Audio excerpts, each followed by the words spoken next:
et Message Paris-Saclay, que l'on remercie à travers Laurence pour son organisation. Ce sont des vidéos qui sont très regardées, hein. Il y a plusieurs milliers de vues sur certaines d'entre elles. Donc, c'est tout à fait intéressant. Donc, aujourd'hui, c'est un grand plaisir parce que je dirais que les deux personnes qui vont intervenir, elles sont un peu chez elles, hein. Elles sont chez elles, pas seulement un peu. Christian Bessy, Christian qui vient nous présenter un ouvrage collectif qu'il a co-dirigé avec Michel Margueraz, le grand historien de l'économie, qui est publié en 2021, qui s'intitule « Les biens communs en perspective, propriété, travail, valeurs, 18e, 21e siècle ». Alors, c'est un ouvrage tout à fait passionnant qui a notamment la particularité, mais nous en sommes habitués dans notre laboratoire, qui a la particularité d'associer des chercheurs de nombreux horizons, qu'ils soient économistes, comme Christian d'abord, qu'ils soient sociologues ou qu'ils soient historiens. C'est un peu, comment dire, la continuité du travail du laboratoire auquel j'ai le plaisir également d'appartenir, qui a été fondé ou cofondé par Robert Sallet, ici présent, l'IDHES, Institution et dynamique historique de l'économie, et aussi désormais de la société, IDHES.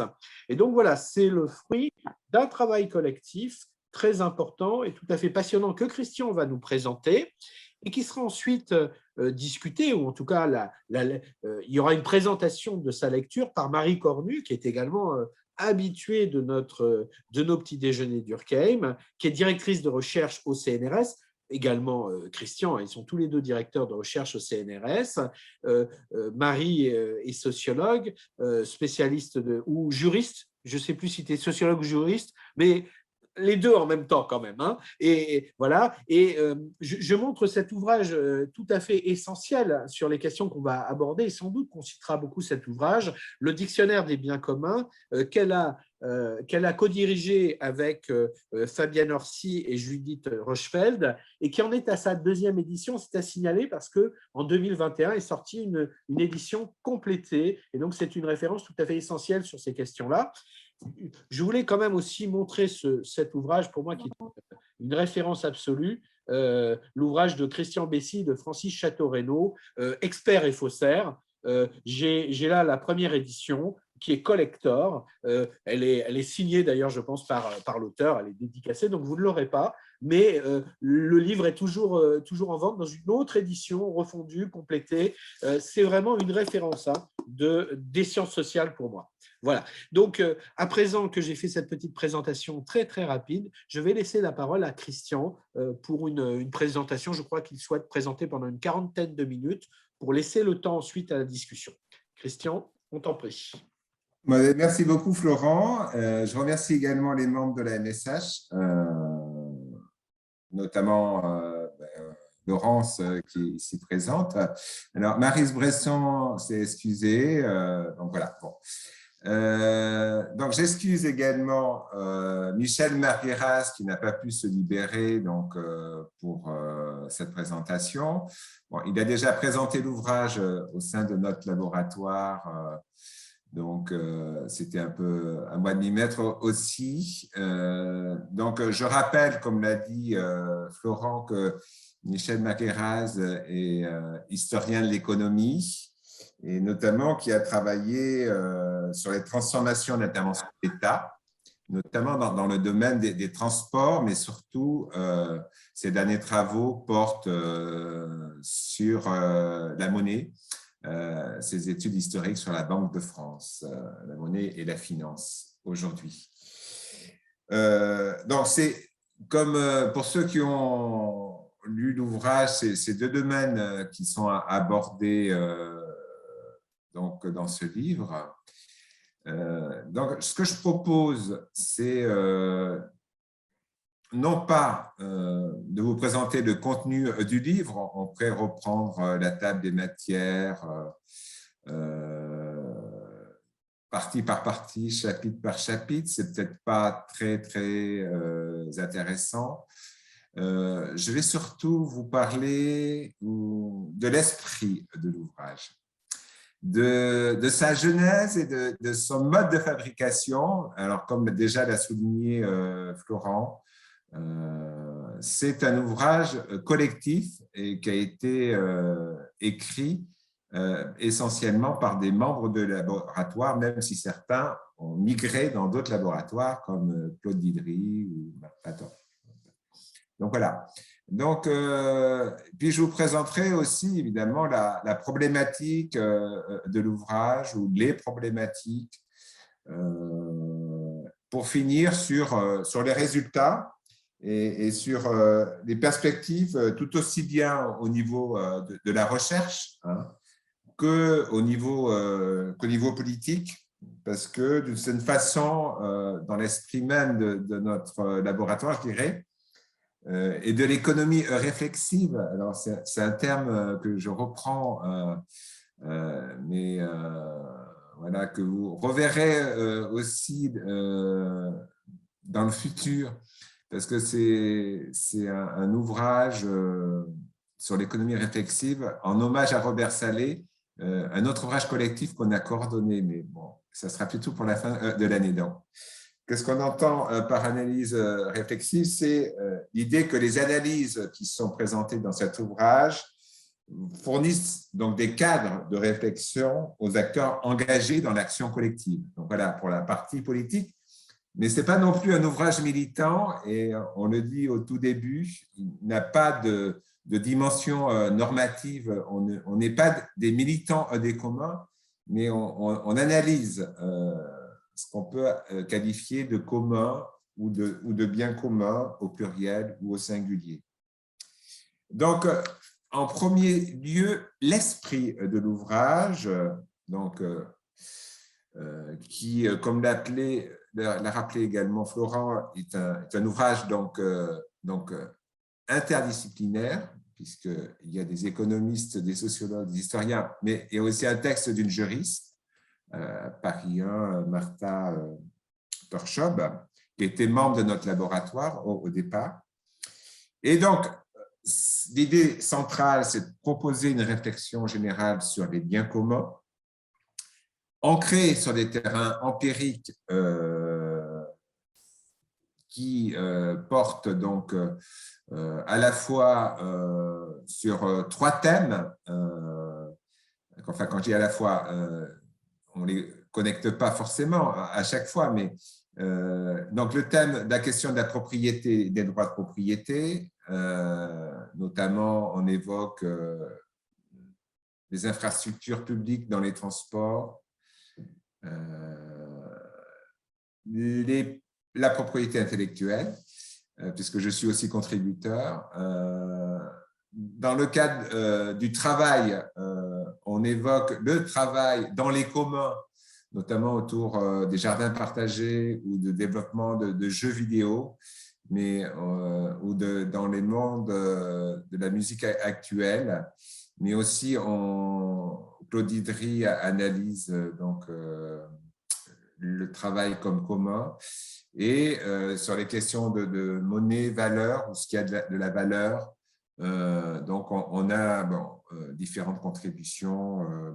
Du coup, là, je déplie un peu autour de l'histoire de la Banque de France et de la Caisse des dépôts et consignations, avec la contribution de Michel Margueraz et de Philippe Berhed, respectivement. Je reviendrai. On pourra quand même citer tous les auteurs, je pense, au cours de cette présentation. Donc, comme je le disais tout à l'heure, à l'instant, ce n'est pas un ouvrage qui se situe d'emblée sur un plan normatif, mais on a quelques éléments de réflexion en conclusion, évidemment, sur la portée de notre analyse. Donc, c'est un ouvrage qui a été discuté au sein de notre laboratoire, en organisant toute une série de séminaires sur lesquels peut-être que je reviendrai. Et en fait, l'élément de discussion central a été au départ une réflexion, alors de cette façon cédant un effet de mode dans les années 2010, début des années 2010, autour des travaux d'Elinor Ostrom, en particulier l'école de Blumenthal de façon plus générale, et donc son travail, leurs travaux sur les communs. Et donc, cet échange a été propre donc, à la dynamique de notre laboratoire, au sens où il y a des contributions, notamment sur la question de propriété, de droit de propriété, de formes collectives de propriété, qui ont été travaillées donc, par des enseignants-chercheurs ou des chercheurs dont c'était vraiment le thème et la problématique, et dont je fais partie d'ailleurs, et ces chercheurs plus avancés sur la question, je dirais, ostromienne, posée par Ostrom, par les travaux d'Ostrom, on a dialogué avec des chercheurs en fait, qui n'adoptaient pas au départ le cadre d'analyse de Ostrom, ou qui n'avaient pas de réflexion essentielle sur la question de la propriété, et qui ont joué le jeu de cette façon, de façon heuristique. Ils ont mobilisé le cadre ostromien pour voir si ça leur a apporté quelque chose dans leur réflexion, et pour mettre à l'épreuve aussi sa consistance de ce cadre d'analyse. Et comme je vous le disais, donc, autant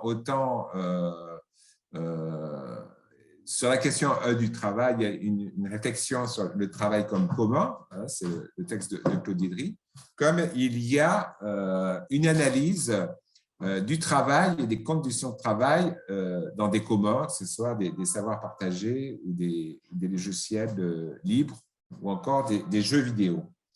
Donc, voilà. Donc, ils ont pu se confronter aux différents concepts et règles analysés par Ostrom de gestion des communs, sur lesquels je ne vais pas complètement revenir, mais voilà. Il y a des notions qui sont utilisées dans notre laboratoire comme intérêt commun, ou alors ne serait-ce que aussi la notion d'engagement collectif, ou encore la notion de bien commun au singulier. Alors, il y a tout un travail qui n'a pas été développé dans ce laboratoire, mais dans un laboratoire auquel j'ai appartenu au Centre d'études de l'emploi, autour de différentes façons de construire le bien commun en référence à des philosophies politiques dans le modèle de la justification des économies de la grandeur élaboré par Boltanski et Thévenot. Donc, dans les années 1900, à la fin des années 80, 1980, au moment où j'ai commencé ma thèse. Donc, c'est pour ça, comme je dis à mes collègues, je suis tombé dedans quand j'étais petit. Et donc, effectivement, tous ces travaux autour de réflexion sur la gestion collective de ressources naturelles ou de ressources intellectuelles, et les questions que ça posait, ne serait-ce en termes de justice ou d'éthique, qui ne sont pas au centre de la pensée ostromienne, je dirais, eh bien, on fait écho avec cette idée de bien commun, au sens où nous l'avons utilisé pour ceux qui sont familiers du modèle des économies de la grandeur. Ici, pas dans les contributions qui sont présentées dans l'ouvrage, mais qui restent quand même en ligne de fond, et également avec l'idée qu'au-delà de ces cités politiques animées par une conception propre du bien commun, on a cherché ensuite, évidemment, à voir à différentes échelles d'une communauté, d'une entreprise, d'un territoire, comment différentes conceptions du bien commun peuvent se confronter sans faire référence aux cités du modèle des économies de la grandeur. Donc, voilà. Donc, c'est pour ça que autant la réflexion chez Ostrom est vraiment propre à des communautés locales de petite échelle le plus souvent. Eh bien, voilà, donc on a pris cette réflexion au sérieux et on l'a développée sur différents terrains. Donc, pour finir sur un peu l'esprit de l'ouvrage, qui n'apparaît pas, mais bon, c'est les gens extérieurs qui peuvent aussi parler de l'esprit de l'ouvrage, parce que c'est l'imprégnation de la lecture qu'il y a des choses qui émergent dont on n'est pas forcément conscient. Donc, j'attends évidemment vos remarques. Et donc, c'est aussi en introduction, voilà, donc j'ai fait l'effort de resituer la réflexion d'Ostrom par rapport à une réflexion, alors soit en termes de bien commun, ou aussi on pourrait prendre, comme Robert est là, la notion d'état situé, l'engagement des acteurs, l'engagement collectif des acteurs dans la gestion de ressources communes chez Robert Salé. Donc, c'est une réflexion, notamment dans l'introduction, sur les différentes catégories analysées. Alors, on en a déjà parlé avec Marie Cornu, donc je lui tends la perche. Et donc, aussi différentes conceptions, voilà, commun, bien commun, bien commun. Et en fait, qui résonnent assez, je dirais, de façon assez concomitante avec à chaque fois qu'on essaie de définir ce qu'est une institution, ce que sont les institutions. C'est un peu, et on voit que c'est le même type de questions qu'on peut se poser. Ouais, donc voilà, donc il y a un peu un travail qui est commencé, mais alors on citait l'ouvrage du dictionnaire des communs qui est beaucoup plus avancé dans ce dictionnaire-là sur les différentes notions. Et évidemment, après, il y a voir comment ces notions ont émergé, et comment elles étaient utilisées sans doute aussi à des époques antérieures avec des sens qui étaient différents. Donc, bon, on a posé la question, mais on ne peut pas dire qu'on a vraiment travaillé de ce point de vue-là.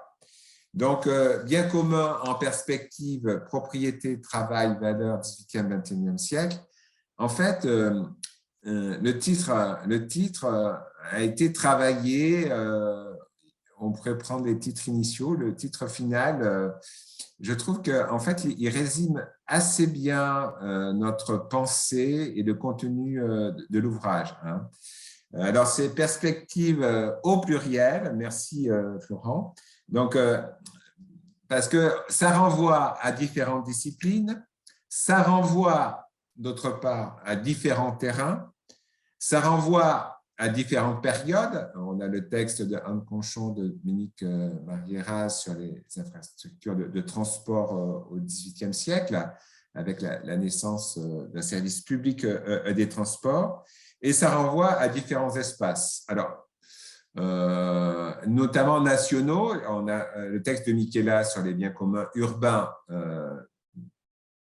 qui renvoie à l'Italie. Alors, on aurait pu avoir un texte sur les communs ruraux, notamment en Angleterre, de Philippe Minard. Bon, pour des raisons sur lesquelles je ne vais pas revenir, il n'a pas pu contribuer à notre ouvrage. Bon, il y a quelques références, notamment à notre base page, justement sur la critique des communs, ou de la tragédie des communs. Bref. Mais je dois quand même remercier Philippe, parce que c'est Philippe Minard qui est à l'initiative de notre réflexion initiale dans notre laboratoire. Hein. Voilà, donc, et puis en perspective, on peut reprendre les perspectives de notre laboratoire en termes d'axes transversaux, que sont l'étude des inégalités, parce que le commun inclut, mais il exclut aussi, hein, d'une communauté. Différentes échelles, donc voilà, comment on peut passer de systèmes d'innovation propres à des industries, par exemple, à travers la mise en forme des brevets d'invention, à une réflexion au niveau national, si je prends l'exemple de la propriété industrielle. Évidemment, dernier et le plus important dans ce livre-là, c'est la question de l'action publique, que nous ne réduisons pas à l'intervention de grands acteurs que sont l'État, l'administration, le juge, mais que nous analysons aussi à la façon dont les acteurs s'engagent dans des actions collectives et se fixent des horizons pour développer ces biens communs de façon conventionnelle. Donc, perspective, bien commun en perspective, c'est ça aussi. C'est se fixer un bien pour le présent et pour le futur. Donc voilà, jouer avec le mot perspective, donc la perspective de l'action, le bien visé. Donc, je ne reviendrai pas sur la perspective historique de notre ouvrage. J'aurais aimé que voilà, comment on a voulu donner de l'épaisseur historique aux analyses. Mais bon, on pourra y revenir dans la discussion. Donc, je pourrais lire, mais je vais le faire très rapidement, en fait, un condensé qui est la conclusion et qui est repris dans la 4e de couverture, voilà, qui résume un peu le contenu de l'ouvrage à partir donc dans la perspective qu'on a qualifiée d'heuristique des biens communs. Ces contributions rassemblées questionnent donc la dynamique des institutions, de 3 institutions majeures de l'économie capitaliste, lorsqu'elles cherchent à réguler les questions de propriété, du travail et de la valeur, ainsi que leur imbrication qui suscite différents modes d'organisation des activités et de la vie démocratique. Et ces 3 notions, propriété, travail, valeur, constituent les 3 parties de notre ouvrage. Donc, il y a une introduction générale et il y a une introduction pour chaque partie. Donc, une introduction très riche de la partie autour des textes, autour du travail comme commun, le travail dans les communs, rédigé par Maud Simonet, qui aurait voulu s'investir plus dans la rédaction de cet ouvrage, mais qui n'a pas pu. Mais je pense que son introduction est tout à fait intéressante parce qu'elle soulève la question, évidemment, c'est son dada du travail gratuit et de l'usage stratégique de la rhétorique du commun ou de la notion de travail collaboratif, je dirais pour mieux exproprier ou exploiter les contributeurs. Mais bon, ça, c'est une question. Donc, voilà. Donc, et puis, c'est Michel Margueras qui a rédigé l'introduction de la partie sur la valeur, enfin, sur les sources de la valeur, la monnaie et la créance, etc. Bon. Voilà. Donc, pour dire un peu le contenu, donc j'ai parlé, donc il y a 12 contributions donc qui participent d'une certaine façon à la construction d'un cadre analytique donc, permettant d'étudier précisément les modes de gouvernance et les structures de propriété et l'évolution de certaines activités économiques. Donc, voilà, pour le contenu, je vais directement passer, bon, j'ai déjà parlé, mais on reviendra sur différentes contributions. Sur l'élaboration et la construction de l'ouvrage qui a été semé d'embûches. Pour moi, ce n'est pas, je dirais, pour moi, qui est contribué, qui est porté, je dirais, cet ouvrage avec Michel. Bon, on était 4 au début. On a eu, d'une certaine façon, c'était difficile de toute façon de coordonner un ouvrage à 3 ou à 4. Donc, il y avait Philippe Minard et Maud Simonet. Donc, voilà. Donc, c'est parti donc, de cette réflexion autour de l'action publique et des biens communs qui était en fait un axe de recherche de notre laboratoire du quinquennal 2014-2019. Hein. Et donc, on a commencé à faire une série de 3 journées de travail, l'une sur les questions de propriété, où il y avait des gens qui étaient assez avancés sur la réflexion autour des droits de propriété, considérés comme des faisceaux de droit propres à l'approche, je dirais, institutionnaliste, sur lequel je ne reviendrai pas. Et là où on a pas mal parlé du cadre ostromien, comment on pouvait le mobiliser. Et ce qui a donné des idées, justement, après, aux personnes qui ont contribué à la deuxième journée autour du travail. Notamment, il y avait une contribution de Nicolas Hatzfeld. Donc, je cite les gens qui ont contribué à ces journées, mais qui n'ont pas proposé de contribution pour différentes raisons, qui était tout à fait intéressant. Il a essayé, lui, de jouer vraiment le jeu dans sa contribution sur voilà, comment on pouvait considérer le travail comme commun. Alors, c'est très général, hein, mais on voit bien que ça renvoie aux institutions des marchés de métiers et des professions, sur lequel je dis quelques mots, mais aussi Maud Simonet dans son introduction.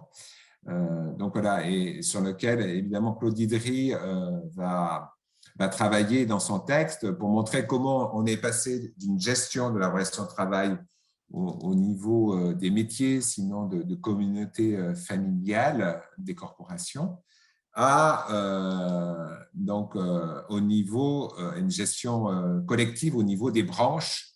Et il revient évidemment sur toute la période de la négociation collective en France pour montrer comment en fait l'établissement, l'entreprise, la branche constitue un enchevêtrement de communs. Bon, je ne vais pas plus loin dans son texte. Donc, et une troisième journée après sur les questions de monnaie, dette et alors on a une contribution de, je ne me rappelle jamais de son prénom, mais c'est Jean.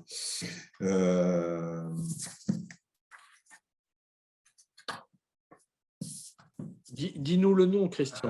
Jean-Luc Mastin, voilà. Jean-Luc Mastin, dont le titre de la contribution dans l'ouvrage, c'est l'argent, bien commun au sein des grandes familles du Nord. Alors, c'est tout à fait intéressant et c'est sans doute un peu une de notre rapport dans cet ouvrage, c'est que alors on a étendu les communs aux ressources informationnelles, par exemple, ou à d'autres ressources immatérielles. Et donc voilà, donc Marie, tout à l'heure, avant le séminaire, disait qu'il y a des nouvelles entrées dans le dictionnaire autour des communs, et on voit que c'est une heuristique très, très, très féconde et qu'on peut effectivement créer pas mal d'entrées. Et donc, considérer la monnaie ou la dette comme un commun, je ne sais pas, enfin, peut-être que Marie pourra nous le dire si elle compte voilà, intégrer ce type d'entrée, mais voilà. Je pense que c'est un des apports de l'ouvrage que de considérer l'argent, la monnaie ou la dette comme un commun, et notamment, ça permet de développer ce que certains auteurs juridiques et auteurs de dictionnaires des communs, comme Judith Rochefeld, qui s'intéressent aux communs d'un point de vue juridique, en mettant l'accent moins sur les qualités en fait substantielles des biens qui peuvent être des biens communs, mais sur les communautés de référence en fait qu'il y a derrière l'usage de ces biens. Et donc cette notion de communauté de référence a beaucoup plu à Michel. Il aurait été mieux placé pour moi pour vous l'expliquer, mais il montre comment derrière les missions monétaires, eh bien, il y a différentes communautés. Au-delà du bien public, la monnaie intéresse, en fait, l'usage de la monnaie intéresse différentes communautés qui vont, alors pour résumer sa contribution d'un point de vue historique, qui vont des actionnaires de la Banque de France créée au début du XVIIIe siècle à l'État-nation, donc avant l'indépendance de la Banque de France, donc jusque dans les années 70 ou 80, je ne sais plus, pour analyser la monnaie en référence à la communauté de la place, des places financières mondialisées. Voilà. Donc, bon, je trouve que pour ceux qui ont peu connaissance, alors je fais un peu de pub pour Michel, de l'histoire monétaire, de l'histoire de la Banque de France, je trouve que son texte est vraiment très agréable à lire et avec justement ce cheminement en termes de comité de référence qui est tout à fait passionnant. Donc, voilà pour le contenu des séminaires de recherche. Et alors là, après ces séminaires, on s'est dit, oui, ben, on va faire un bouquin. Et c'est là où les ennuis commencent. Donc, je vais pas, parce que, bon, qui c'est qui prend en charge? On aurait pu analyser notre histoire comme les résultats de nos séminaires de recherche comme un commun. Et comment on gère tout ça? Enfin, bon, bref. Il y a eu différents allers-retours. Enfin, la liste des auteurs a été modifiée. La liste de ceux qui co-dirigeaient l'ouvrage a été modifiée, comme je l'ai déjà dit. Donc, bon. On a perdu une maison d'édition qui a fait faillite entre-temps aussi, qui a ralenti l'édition de l'ouvrage. Bon, c'est peut-être pas très intéressant. En tout cas, pour moi, ce n'est pas un grand ouvrage, mais c'est un ouvrage auquel je tiens beaucoup parce qu'à un moment, j'ai cru qu'on n'allait pas le produire. Donc, nous, on est tout à fait contents et personnellement, je suis tout à fait content d'avoir produit. Et progressivement, voilà, donc c'est un travail un peu où il faut donner un sacré coup de rein et voilà, donc faire le travail avec la maison d'édition, mais du point de vue de la forme, je suis assez content. Nous sommes assez contents. Donc, la visée maintenant, donc jeunesse, construction. Donc, comme je l'ai dit dans l'introduction, bon, la problématique d'ensemble autour de la gestion des communs ou des biens communs, elle est au centre donc, des contributions. Et bon, je ne sais pas combien, il me reste combien de temps, Florent? Oh, tu peux prendre 20 minutes, une demi-heure, mais voilà. Il me reste 20 minutes. Raté 40 minutes, tu as bien une vingtaine de minutes encore. D'accord, donc j'ai le temps. OK.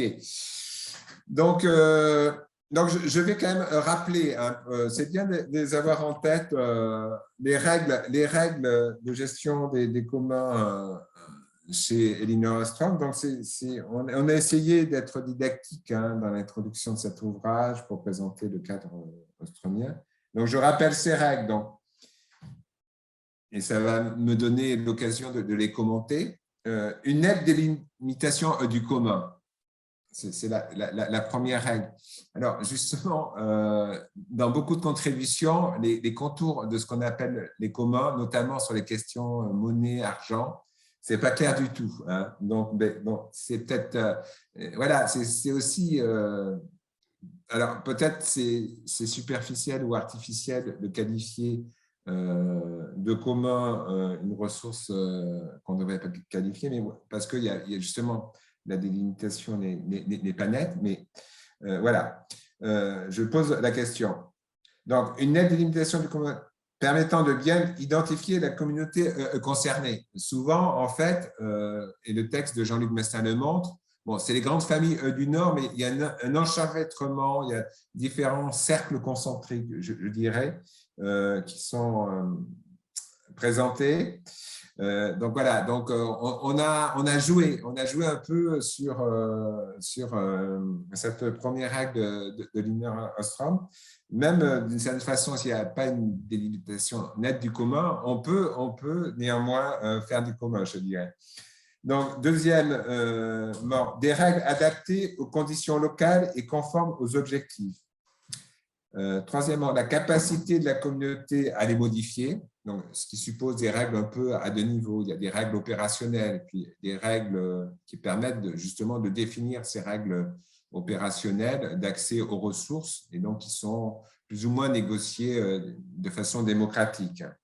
Il y a le respect de ces règles par des autorités extérieures parce que bon, les communs ayant chassé dans tout un ensemble de contraintes institutionnelles et étatiques en particulier, un contrôle collectif de la mise en œuvre des règles, hein, donc c'est le deuxième niveau dont je vous parlais tout à l'heure, avec un système de sanctions graduées lorsque les règles, notamment d'usage de ressources trop intempestives, donc ces règles permettent ce système de sanctions permet je dirais, de sanctionner des communeurs trop opportunistes.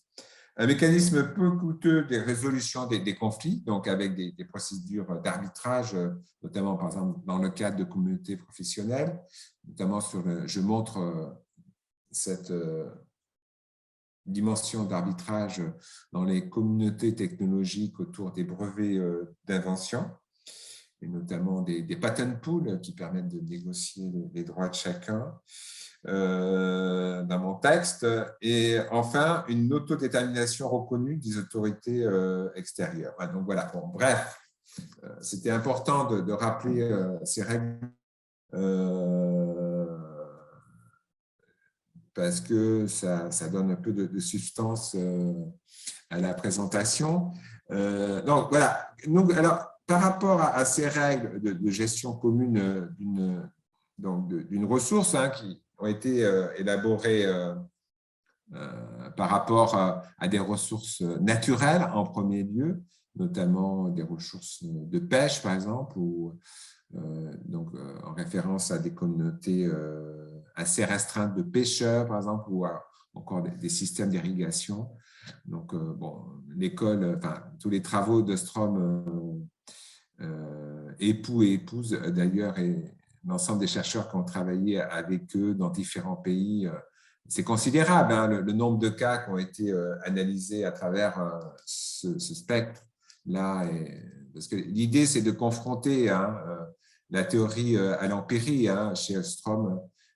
Bien qu'il y ait des développements qui se rapprochent de l'économie, je dirais, orthodoxe chez Ostrom, il y a quand même cette idée de voir, d'étudier les pratiques au plus près des acteurs, ce qui fait que Ostrom, au départ, est anthropologue.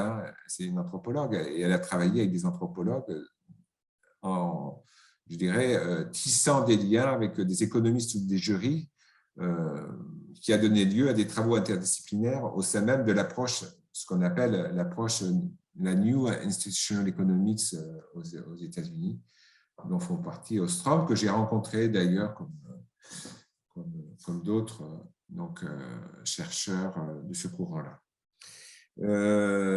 Donc voilà, nous, qu'est-ce qu'on a cherché à faire?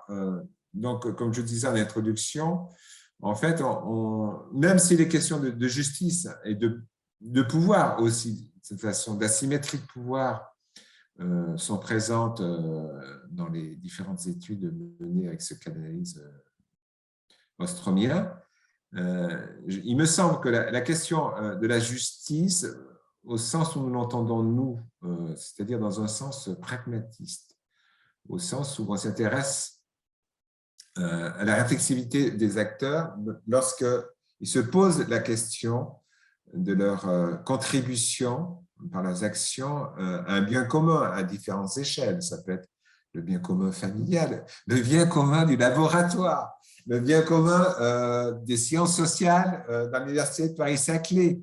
Voilà, donc c'est ce questionnement au plus près, donc qui amène ce questionnement en termes de morale ou d'éthique, de justice, qui rapproche d'ailleurs l'analyse, le développement d'Amartya Sen que je mentionne dans l'introduction de l'ouvrage. Donc, ça nous amène en fait à dédoubler la notion de bien. Un bien en économie, c'est souvent soit une marchandise, mais c'est une ressource, ou encore un asset, c'est-à-dire un actif qui permet qui va être valorisé et donc qui permet de capitaliser d'une certaine façon. Donc, à cette notion de bien-là, en fait, on ajoute, alors c'est présent, c'est Ostrom qui insiste plus sur les règles qui gèrent ces biens-là. On ajoute la notion de bien, donc au sens moral du terme, du bien, au sens éthique, visé par une communauté qui oriente l'action de ses membres et donc qui constitue une perspective raisonnable une visée donc, qui engage les acteurs de façon conventionnelle sur un futur. Et alors, je dis deux mots que ce type d'approche se retrouve chez un des premiers institutionnalistes américains, donc, notamment chez John Roger Commons. Isabelle est là, elle est spécialiste, elle pourra nous en dire deux mots. Mais on a invité un jeune collègue japonais qui fait une note de lecture en anglais d'ailleurs sur notre ouvrage et qui montre les liens entre John Roger Commons et la notion enfin, plusieurs notions compliquées chez Commons, mais la notion de goodwill, de willingness, de reasonableness. Donc, il écrit, je pourrais le diffuser une fois que ce compte-rendu de lecture sera publié. Donc, il fait le lien avec les analyses, notamment l'introduction que je propose, et il fait le lien avec certains développements de l'économie des conventions. Voilà. Donc, dans les deux cas, on développe une économie réflexive au sens où nos approches permettent aux acteurs de réfléchir sur différentes modalités de l'action collective, différents types de règles qui peuvent être mobilisées pour gérer les problèmes auxquels ils sont confrontés. Donc voilà, donc, bon, je vais pas présenter la problématique, les problématiques. En fait, je me rends compte que j'en ai déjà beaucoup dit, mais si je la reprends pour de cette façon, nous arrivons à la fin de ma présentation. Je vais sans doute être plus court, mais si je la reprends, je dirais que nous avons cherché donc dans le cadre justement de ce travail collectif à renouveler la réflexion autour de l'action publique. Et bon, c'est une tradition avec des HES. Il y a l'ouvrage coordonné par Elisabeth Châtel, Robert Salé, il me semble, et Thierry Kirat, justement, sur l'action publique, qui s'intéresse aux pratiques, justement, des acteurs qui peuvent participer, justement, à l'action publique. Aller au-delà des dispositifs qui sont définis de façon générale par le droit et voir comment ils mobilisent les règles.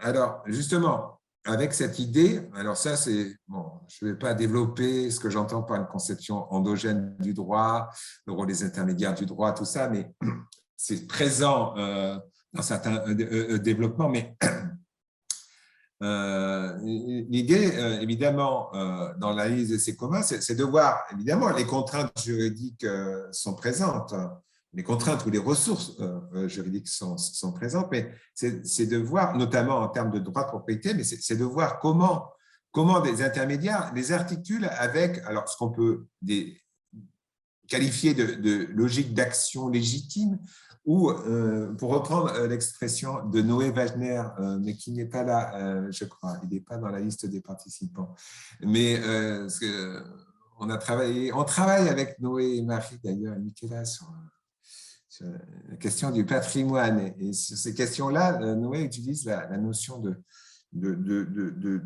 revendication de droits, donc, qui sont en concurrence sur les questions du patrimoine. Par exemple, lorsqu'un propriétaire ne veut pas prendre soin, je ne donnerai pas d'exemple concret, mais d'un élément d'un patrimoine remarquable qui est dans sa propriété de cette façon, eh bien, jusqu'où une communauté, un groupe peut revendiquer justement le bon entretien de cet élément de patrimoine et lutter contre sa disparition. Je fais sourire Marie parce qu'elle sait très bien ce à quoi je fais référence, parce que c'est un de nos sujets de recherche, justement, à nous quatre en ce moment. Donc voilà, alors on développe peu ces questions de patrimoine, mais bon, évidemment, on le développe. Alors, on a ce texte que je trouve assez magnifique de Delphine Courtel sur comment l'ancien aéroport de Tempelhof à Berlin, comment cet espace a fait l'objet de négociations pour la création de différentes activités, de tiers-lieux, de jardins partagés. Elle en parle très bien en analysant les travailleurs de ce commun ou ces communs. Donc voilà, c'est aussi un apport de nos réflexions ici, c'est de s'interroger évidemment sur les usages des dispositifs juridiques et comment les droits en fait sont négociés au sein de ces communs que nous avons analysés. Donc voilà,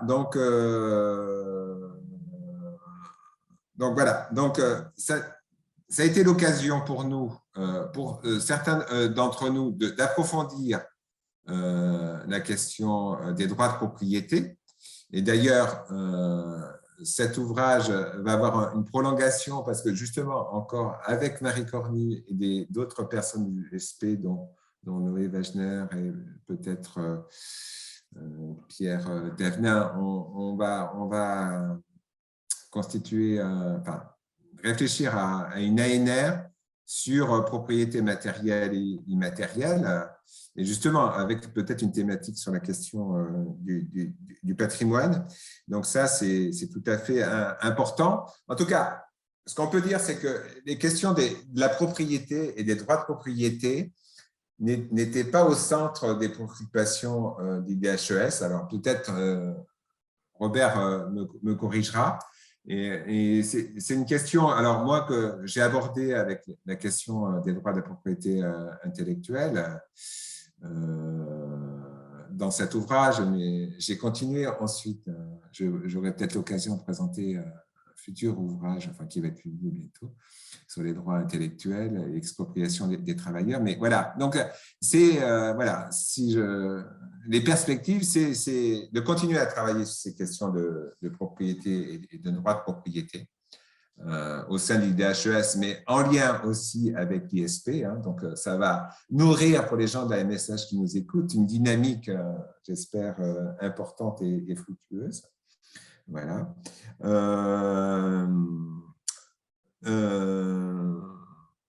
Un autre apport de notre ouvrage, il me semble, au-delà de l'approche interdisciplinaire qu'on y développe, est d'avoir cherché donc, à faire dialoguer des thématiques, donc, je l'ai déjà dit, mais bon, je le répète en conclusion, qui sont généralement abordées de façon séparée, comme la propriété, le travail et la valeur, ou encore, donc, comme je disais, les objets que les acteurs économiques considèrent comme source de la valeur, à l'instar donc de la monnaie ou d'autres formes de créances comme la dette publique. Je trouve d'ailleurs le texte de Philippe Verhaeghe sur la notion de dette, ce qui était la rente à l'époque de la création de la Caisse des dépôts et consignations et de la Caisse d'amortissement, enfin bon, bref, au début du 19e. C'est tout à fait intéressant, l'analyse de Philippe Verhaeghe, puisque la notion, c'était aussi celle de la foi publique. En fait, c'était donc comment amener donc, des investisseurs donc à investir dans les titres de l'État. Alors aujourd'hui, avec tout un ensemble de mécanismes et de dispositifs, donc l'analyse est intéressante parce qu'aujourd'hui, avec des revendications en termes d'annulation de la dette publique, c'est tout à fait quand même intéressant de voir l'histoire de ce point de vue-là, même si bon, Pierre Péné n'est pas là, mais il est membre de notre laboratoire, c'est une discussion qu'on a évidemment.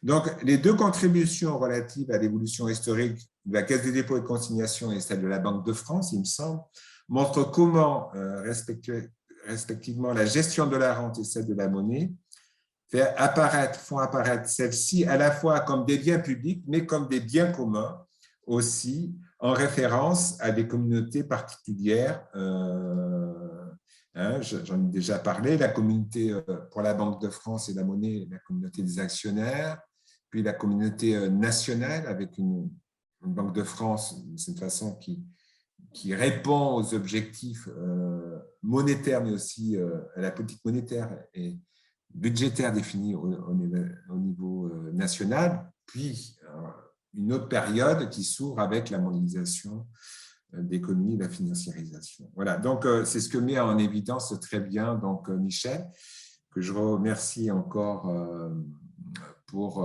ce travail que nous avons fait ensemble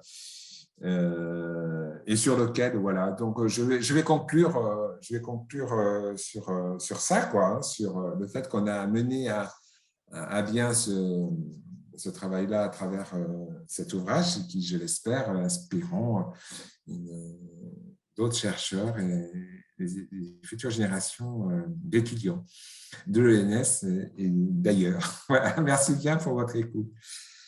Merci beaucoup, Christian, pour ta présentation.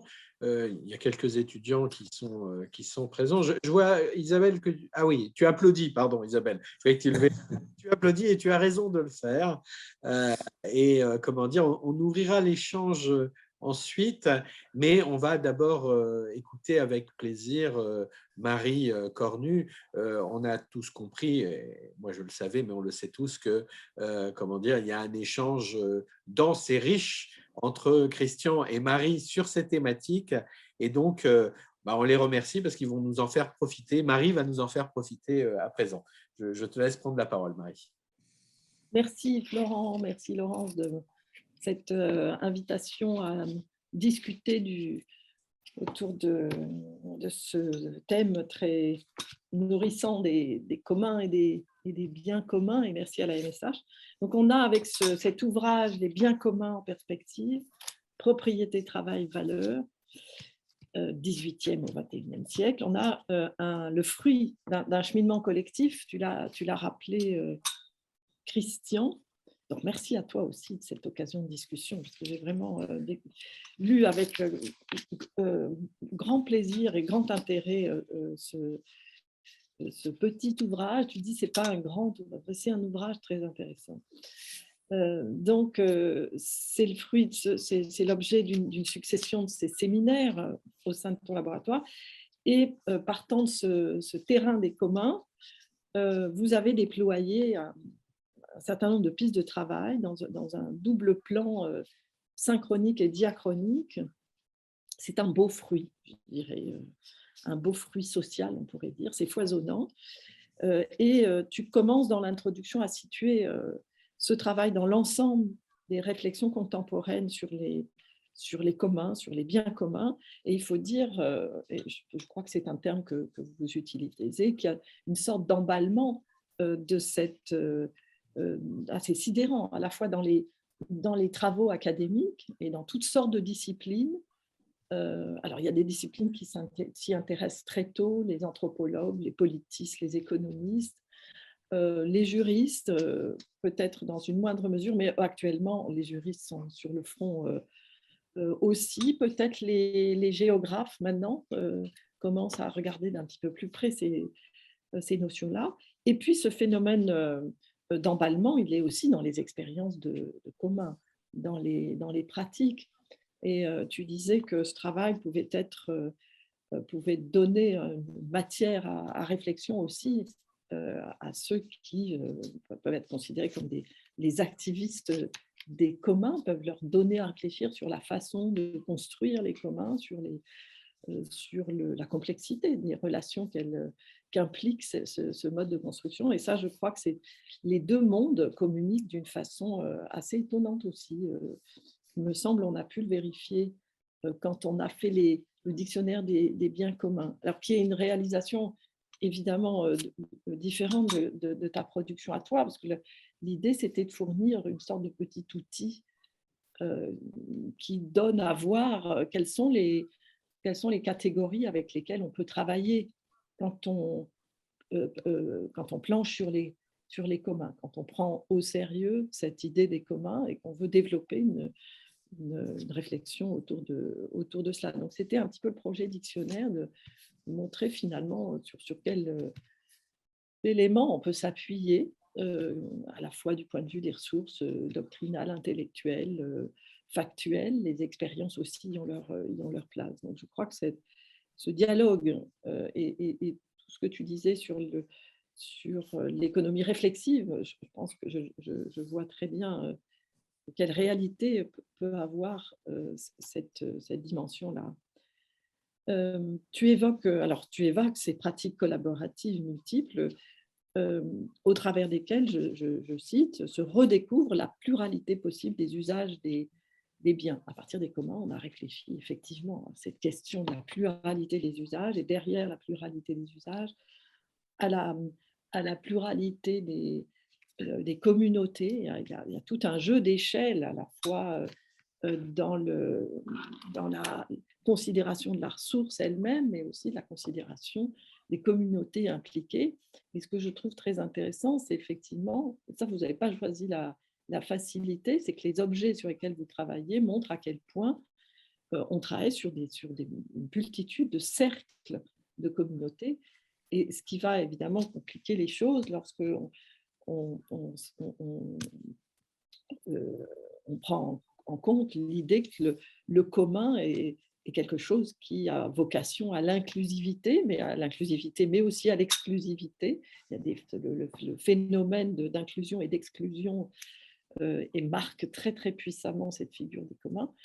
Et dans les thèmes abordés, on voit bien que vont se jouer là des enjeux de pouvoir, des enjeux de conflits, un entremêlement de relations, hein, puisque c'est bien de ça qu'il s'agit dans votre ouvrage, c'est d'aller voir au plus près comment se nouent les rapports sociaux, les rapports juridiques, les rapports économiques entre les acteurs à propos de ces communs.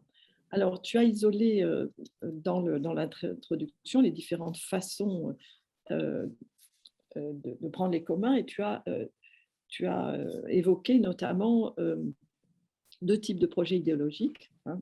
Un premier qui relève d'une stratégie du libre, où tu indiques que les ressorts sont davantage du côté de la rhétorique que de l'analyse scientifique. On va utiliser le libre éventuellement pour ne pas faire du libre, en l'occurrence, et ça, on verra que dans un certain nombre de thèmes, cette idée est présente. Et puis, dans une deuxième famille de mobilisation de cette catégorie des communs, tu vois les travaux qui s'inscrivent plus dans la lignée de l'histoire des idées.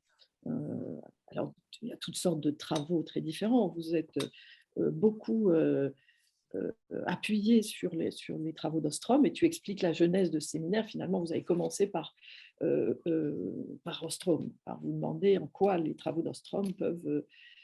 qu'est-ce que sont ces travaux d'Ostrom, qui sont des travaux à la fois empiriques de très grande ampleur, tu l'as rappelé, et puis une réflexion théorique qui est adossée à des terrains multiples d'observation qui débouchent sur une construction, sur la construction d'une forme de modèle de commun. Et cette figure ostromienne occupe évidemment beaucoup de place dans vos travaux. Elle a été un peu, je crois, une référence dominante. Il n'y a pas que Ostrom, je pense qu'il y a aussi Dardot Laval. Vous avez beaucoup puisé sur ces deux écoles de pensée, il me semble, contemporaines. Peut-être j'ai moins vu les travaux italiens. Je ne sais pas si pour vous, ça a été une source d'inspiration, les travaux de la commission Rodotà sur les beni comuni. Je pense que Michela a dû les évoquer. C'est aussi une école de pensée qui est intéressante, ou qui aboutit à une certaine construction de commun, à une catégorie de commun à partir de laquelle, effectivement, on peut penser des choses. Et beaucoup des travaux sur lesquels vous appuyez, effectivement, s'inscrivent dans une sorte de mouvement de résistance à l'emprise ou à l'empire de la propriété. Hein, ce sont des termes qui sont mobilisés. On a toute une terminologie dans ces travaux qui qui signale une sorte de mouvement de riposte par rapport à une montée en puissance de la logique propriétaire, l'ouvrage de Benjamin Correa, et qui a aussi inspiré un certain nombre des travaux, est tout à fait parlant. Hein. Le retour des communs, la crise, sous-titre, la crise de l'idéologie propriétaire. Donc, c'est vrai que cet arrière-plan de la montée en puissance d'un modèle exclusiviste de la propriété face auquel on va essayer d'élaborer des modèles plus inclusifs. Je pense à nouveau cette notion d'inclusivité, et tu l'as rappelé, elle est tout à fait fondamentale, en tout cas à mettre à l'épreuve, à creuser. Elle ne coule pas de source. Dans ces travaux, il y a effectivement aussi la critique de l'État. La critique de l'État comme seul garant de l'intérêt général ou de l'intérêt public. Il y a la critique de l'État dans ses failles, à assumer correctement, précisément cet intérêt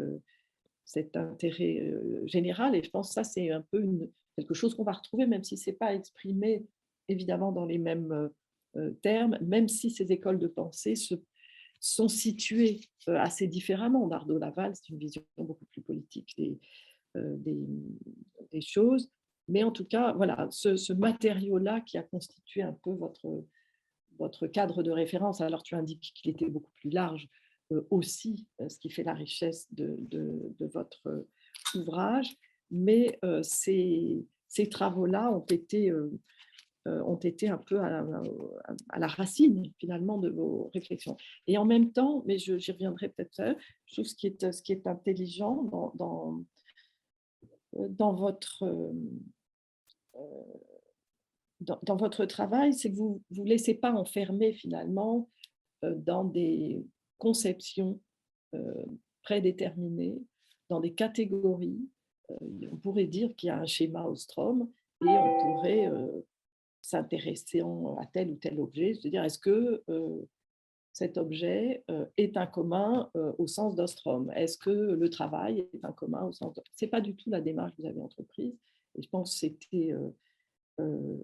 c'était tout à fait bienvenu. C'est-à-dire que vous avez pris le commun, ou les communs, ou les réflexions sur les communs, davantage comme une ressource heuristique. Et je trouve que ça, c'est qu'est-ce que finalement la pensée sur les communs peut nous apporter, comment retravailler sur nos objets en utilisant ou non les communs. Qu'est-ce que tout ce matériau qui est quand même extrêmement imposant d'une pensée contemporaine, où on voit bien qu'on cherche à saisir avec différents outils, à saisir comment prendre en charge un intérêt qui est un intérêt partagé par plusieurs, un intérêt partagé par une collectivité ou par des collectivités, et parfois exerçant plus ou moins harmonieusement sur un même bien, sur une même ressource, sur un même espace, partageant un même intérêt. Et donc, vous optez pour finalement un point de départ assez lâche. Alors, lâche, ce n'est pas du tout péjoratif, du bien commun, mais c'est justement pour dire que vous n'êtes pas laissé enfermé dans ces catégories. Et vous définissez, si je retrouve voilà. Donc, après avoir rappelé un peu toutes ces écoles de pensée et avoir dit que finalement c'est aussi un aliment important dans votre travail, vous dites, c'est ton introduction en l'occurrence, notre perspective est sensiblement différente en ce qu'elle cherche à tisser des liens entre la gestion commune de ressources tangibles ou intangibles et la notion plus générale de bien commun au sens éthique, comme recherche du bien-être de la cité ou encore de la reconnaissance collective d'une valeur ou d'un principe au sein d'une communauté.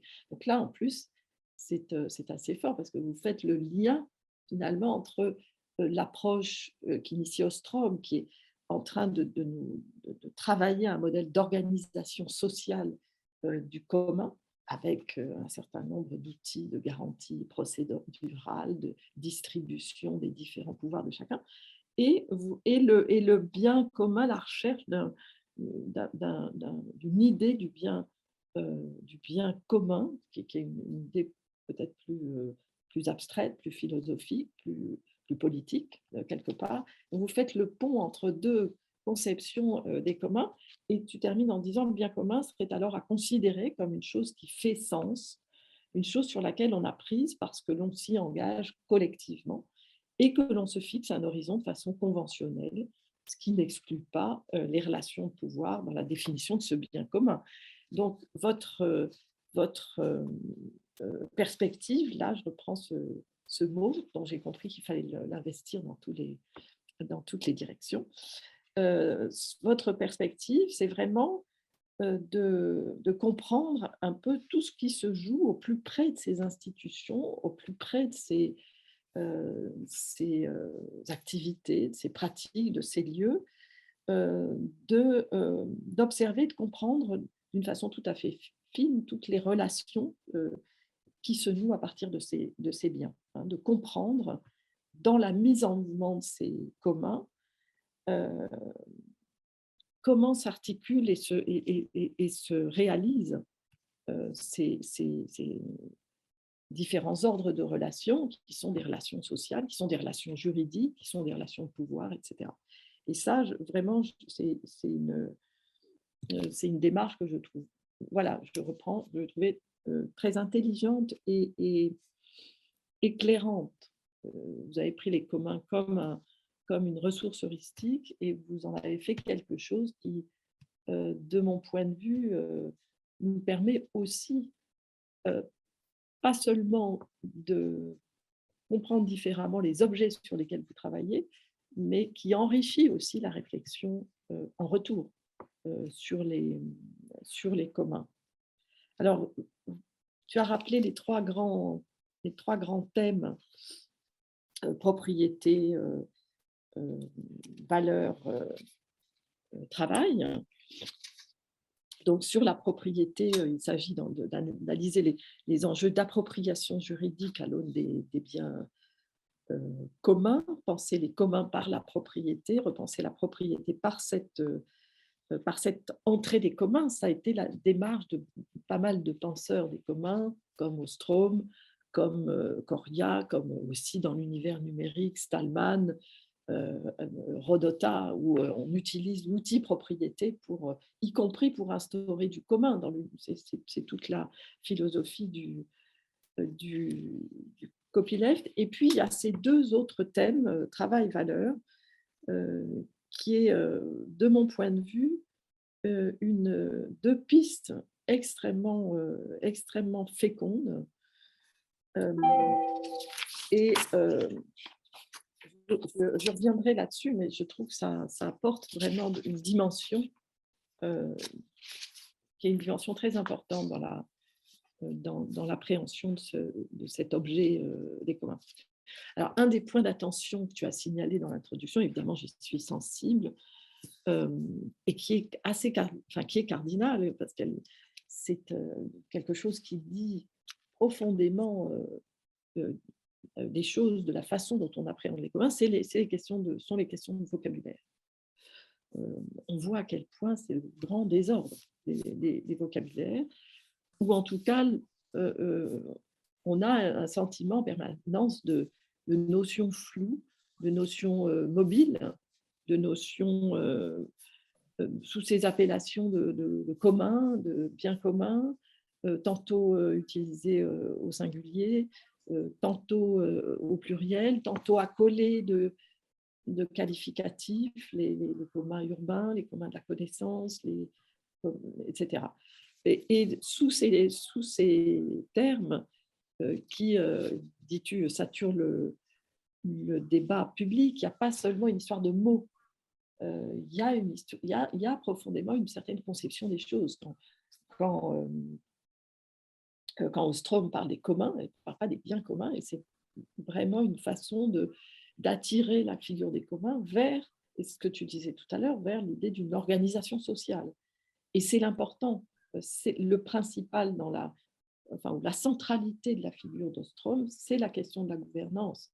Alors, c'est la question d'une certaine gouvernance, pas seulement instituer un mode de fonctionnement institutionnel, c'est aussi penser cette gouvernance dans une perspective de commun, donc avec des règles de contrôle, avec un fonctionnement démocratique, etc. Mais on voit bien qu'on tire la chose vers cette idée d'une structure sociale. L'école italienne va parler de biens communs, sans doute aussi parce qu'il y a certainement dans les biens communs, il y a aussi une grosse interrogation, des beni comuni, une grosse interrogation sur les modes de gestion des biens, assurément. Simplement, il me semble qu'il y a quand même un peu quelque chose de ce que Dodi appelle les biens en soi dans les biens communs italiens. On voit bien ce que c'est les espaces publics, les places, le patrimoine archéologique, historique, environnemental, etc. Et puis, ce sont des ressources qui sont prises comme aussi assurant la satisfaction des droits fondamentaux. Donc, c'est un autre type de construction. Dardo Laval revendique le bien commun au singulier. Donc, et c'est un acte de poser ce terme-là n'est pas du tout dénué de sens. Quand on parle avec des Coria ou Fabienne Orsi aussi, l'idée de qualifier les communs de biens communs est quelque chose qui les dérange en tout cas, s'il s'agit de travailler sur des propositions comme les propositions à la Ostrom, sans doute parce que le bien, et nous les juristes, on est attentifs à cette question des vocabulaires, bien entendu, aussi parce qu'ils impliquent derrière eux non pas seulement une charge conceptuelle, mais une charge juridique. Quand on parle de bien, on parle de propriété, on parle d'appropriation. Donc, on postule quelque part qu'on est sur ce terrain de la propriété, ce qui peut éventuellement gêner cette entrée par la propriété, gêner la réflexion. Donc voilà, enfin, cette attention au vocabulaire, évidemment, à mon avis, elle est importante, elle est intéressante, et ce n'est pas si simple, finalement, de clarifier les choses non plus, parce que on pourrait dire que à la fois ces termes sont utilisés dans des champs conceptuels extrêmement diversifiés et que ces différentes notions de commun, bien commun, etc., sont saturées de significations multiples qui parfois se mélangent, se superposent, s'entrecroisent, etc. Il y a des communs à la Ostrom dans le parc de l'ancien aéroport, mais il y a du bien commun peut-être à la Dardo Laval, mais il y a, etc. Enfin, on pourrait décliner, on pourrait mobiliser toutes sortes de significations des communs à propos d'un même objet. Donc voilà, c'est un terrain meuble, mais ça, c'est voilà, vous savez que vous travaillez sur ce terrain meuble, mais finalement, ça n'a pas été tant que ça pour vous une difficulté. Alors bien entendu, dans ces questions de vocabulaire, je laisse de côté les emplois intempestifs, les appels au commun qu'on voit dans tous les discours publics, l'entreprise est un commun, je sais pas, la mer est un commun, etc., la santé est un commun. Je pense qu'il faut là partir de l'idée qu'on travaille, mais ça c'est ce que vous avez tout à fait fait, sur les travaux qui prennent au sérieux cette considération du commun. Alors, deuxième point que j'ai trouvé très intéressant, enfin deuxième, je ne sais pas si c'est le deuxième, mais un point que j'ai trouvé très intéressant, c'est bien sûr d'élargir la réflexion au-delà des territoires définis par ces écoles de pensée comme étant des communs, bien communs, etc. De saisir aussi des institutions qui ont à voir avec le commun, ou qu'on a intérêt à retravailler à partir du commun. Je pense à la notion de service public au travers de l'exemple des infrastructures de transport, où on voit là aussi les connexions entre les catégories bien publics et bien communs. Vous avez aussi, dans cet ouvrage, c'est aussi l'occasion de revenir ou de réinterroger l'histoire économique et sociale, de réinterroger l'histoire sociale. C'est dans la communication de Claude. Donc ça, je trouve que c'est aussi une perspective tout à fait importante. Alors, troisième point, je ne sais pas si je peux continuer un peu. Non, c'est bon. Troisième idée, moi qui me plaît toujours beaucoup, même si je trouve que c'est toujours compliqué, c'est le fait d'inscrire ces figures de commun dans le temps long et d'assumer cette idée que il y a une utilité à explorer par exemple les formes de copropriété sous l'Ancien Régime, de propriété collective. Vous assumez à la fois ce plan de l'analyse historique.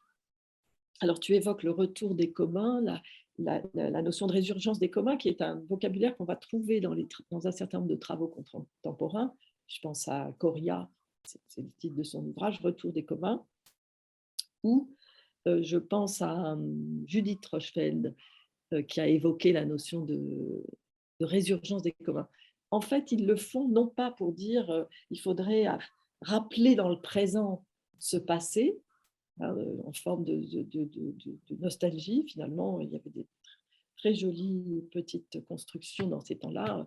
Revenons au commun. Non, le retour des communs, même si le terme de résurgence est peut-être ambigu, c'était l'idée, le retour d'une pensée sur comment on peut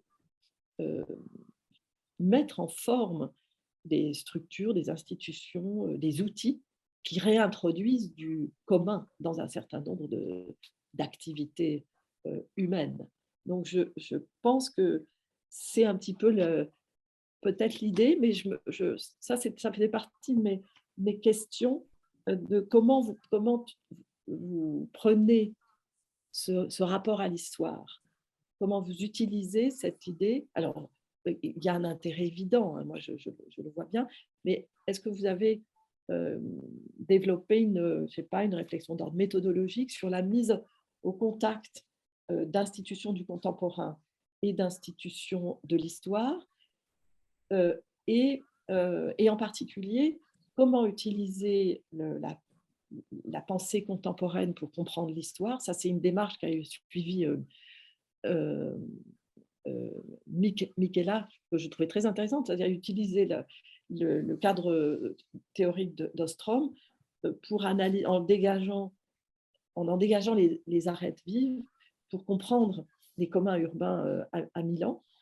Mais voilà, je me demandais s'il y avait une réflexion générale dans le cadre du séminaire là-dessus. Et inversement, comment utiliser l'histoire ou ne pas l'utiliser pour comprendre aujourd'hui la façon dont on peut travailler cette dimension du commun. Je ne sais pas si tu veux répondre maintenant ou je continue. Oui, tu continues, oui. En tout cas, bon, ce qui est sûr, c'est que vous n'avez pas cherché à installer des généalogies comme nous, les juristes, on sait très bien faire ça. Mais on a des beaux exemples de reconstruction rétrospective qui nous permettent d'asseoir d'une façon plus légitime certaines institutions. Alors, non, pas dernier point d'ailleurs, il y en a d'autres. Un des aspects, moi, qui m'intéresse évidemment, c'est le rapport au droit. D'abord, le fait est que le droit est partout dans les communs, même si on ne le regarde pas comme du droit ou qu'on ne le regarde pas en juriste. Le droit est partout. dans les conceptions des communs, dans les constructions des communs. Chez Ostrom, on va parler des faisceaux de droit, de la distribution des droits, de la propriété, de la gouvernance, des règles de gouvernance, des sanctions, etc. Donc, il y a tout un matériau normatif qui est de sources multiples en l'occurrence, puisqu'il y a éventuellement un cadre juridique posé par l'État, des règles de droit qui encadrent, etc. Mais il y a aussi tout un espace de construction normative, un espace de négociation, un espace de délibération. Et ça, je trouve que c'est un aspect qui est évidemment très, très présent dans l'analyse fine de l'ensemble des rapports on aperçoit, que ce soit des rapports conventionnels, que ce soit des rapports de travail, que ce soit les rapports d'usage et la façon dont les différents usages d'une ressource ou d'un lieu se nouent. Il y a cette notion-là, il y a cette présence très forte de la norme et cette interrogation, et tu le disais toi tout à l'heure, sur non pas le droit vu comme un matériau externe, etc., mais le droit tel que approprié, utilisé, interprété, façonné par un certain nombre d'acteurs, à la fois par les usagers directs et puis, de cas échéant, par des intermédiaires juridiques. Bon, tu as dit tout à fait que vous n'avez pas un projet normatif, mais vous n'avez pas du tout l'idée de dire le commun, ça doit être ça. Mais justement, vous allez regarder de plus près ce que font les acteurs du commun et quelles sont les différentes intermédiations, les différents engagements, actes au service de l'engagement collectif et de quelle façon ils s'articulent les uns avec les autres. Je trouve que vraiment, ça a dû être la difficulté du sujet, mais c'est un des gros intérêts, c'est cette multiplication des jeux d'échelle, à la fois au niveau des communautés, des acteurs, dans les différentes arènes de négociation et de pouvoir qui se révèlent au travers de ces institutions. Alors, je reviens à vos trois thèmes, parce que c'est vrai que dans les travaux sur les communs, pour beaucoup, l'entrée principale et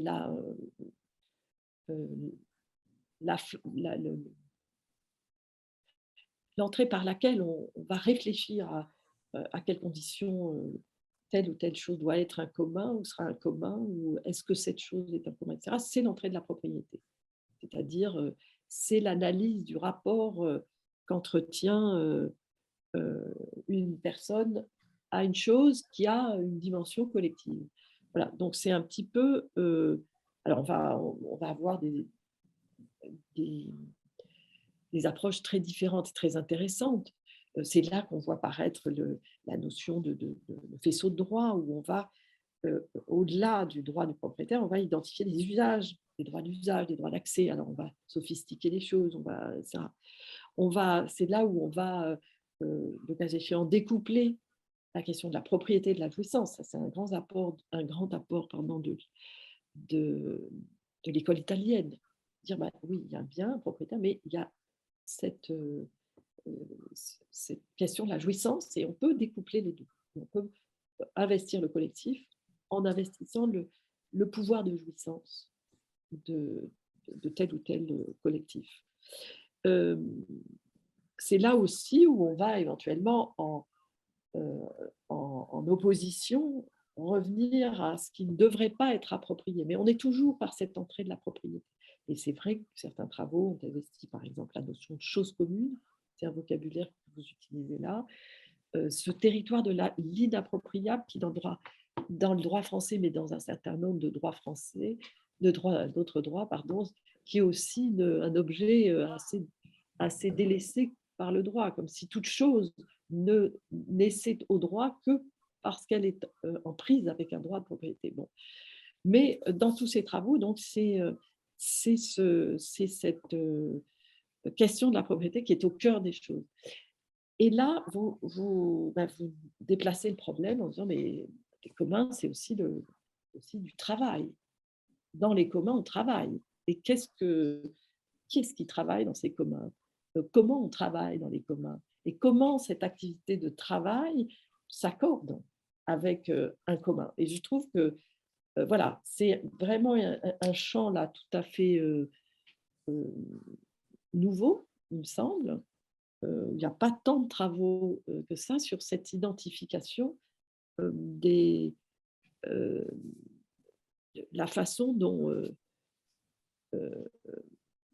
s'organise ce travail à propos des communs. Alors le travail, vous l'avez pris à la fois comme le travail sur les communs et qui fait voir toutes sortes de choses, y compris la figure du travail bénévole, tu l'as mentionné, qui fait voir aussi les rapports de subordination, la question de l'articulation entre cette notion de travail et cette catégorie,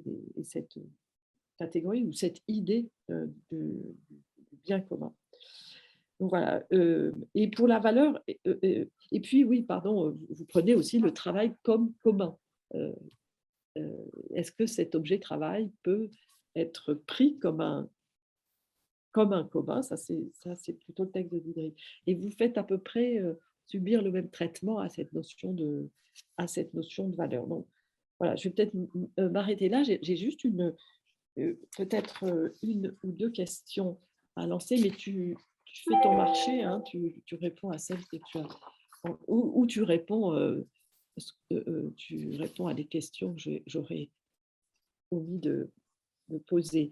Oui, je me posais la question, je me disais finalement, dans les différents thèmes que vous avez traités, ces trois axes sont très fortement présents, même si, c'est-à-dire propriété, travail, valeur, même s'il y a une focale à chaque fois. Bon. Et en particulier, bon, toi, tu travailles sur le brevet, la question de la propriété, elle est fondamentale, c'est un droit, c'est défini comme un droit de propriété, etc. Mais la question de la valeur, elle est tout autant, et du travail, et du processus qui arrive à ce résultat du brevet qui dégage de la valeur. Ça. Donc je me demandais, et tu as un peu esquissé l'idée que vous aviez traité séparément ces trois, mais qui aurait sans doute un intérêt à mettre en connexion les trois dimensions, à questionner leur intrication à propos d'un même terme. Je pense au brevet, mais je pense au patrimoine, c'est évident pour moi. Et encore que ce n'est pas quelque chose qu'on a vraiment travaillé. Et je pense qu'il y a tout un tas de sujets qui sont abordés. La musique, les musiques actuelles, évidemment, c'est un petit peu la même chose. Voilà, j'étais bavarde. Et je vais me... Si, alors peut-être une dernière question. Oui, tu avais deux questions, là. Tu en as donné une. J'avais, qu'est-ce que tu crois que... Bon, vous avez tiré des choses et tout à fait... enfin, je veux dire, l'idée d'utiliser d'un point de vue heuristique les communs pour retravailler ces objets vous a apporté de toute évidence des choses, à renouveler peut-être une certaine façon de prendre vos objets. Qu'est-ce que, à ton avis, a révélé cet exercice des communs, à la fois dans leur richesse, si on revient à partir de ce que vous avez produit vers Ostrom ou vers Bardot-Laval, etc. Qu'est-ce que ça a révélé de l'utilité de ces modes de pensée et surtout de leurs limites, les limites de ces cadres de pensée? On aperçoit un petit peu des éléments au fil du bouquin, mais voilà. C'est à peu près... Enfin, il y aurait plein d'autres questions, mais voilà, je m'arrête là. Merci Marie. Merci pour, comment dire, tous ces éléments très denses.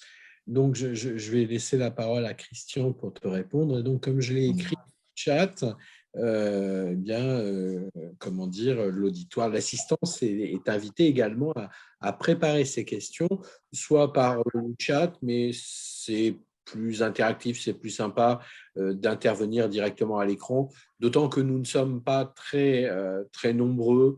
Voilà, donc ça peut être intéressant aussi. On essaiera de laisser un temps d'échange avec les autres participants. Christian.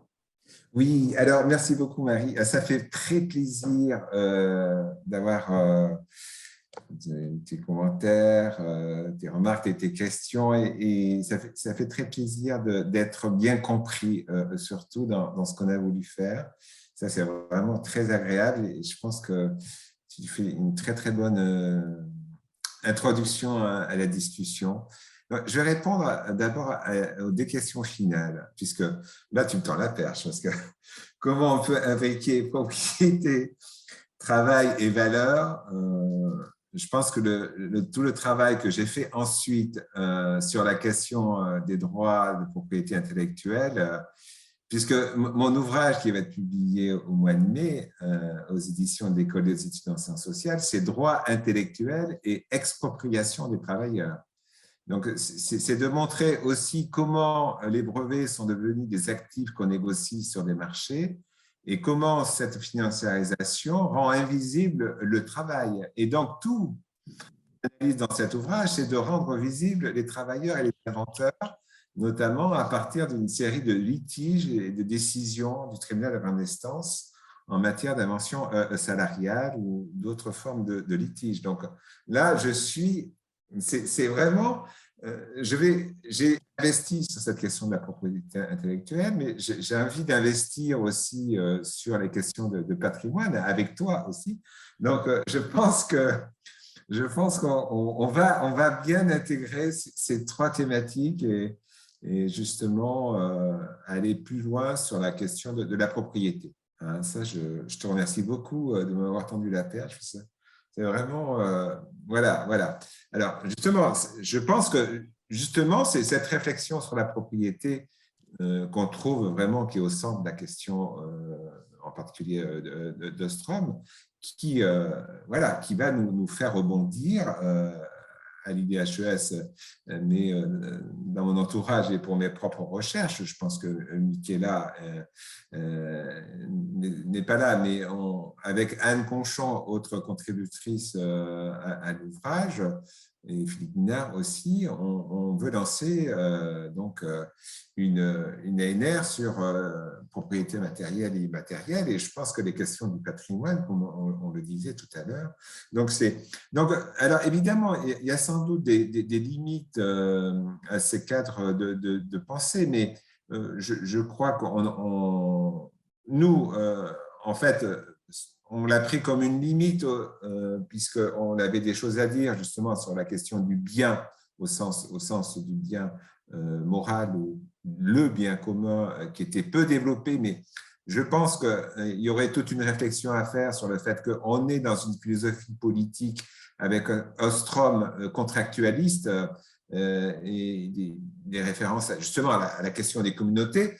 Et notre idéologie républicaine est différente de ce point de vue-là, avec l'État foncièrement garant du bien commun, avec différentes façons. La notion de bien commun, le bien commun, est très peu utilisée par la philosophie politique auquel fait référence Ostrom.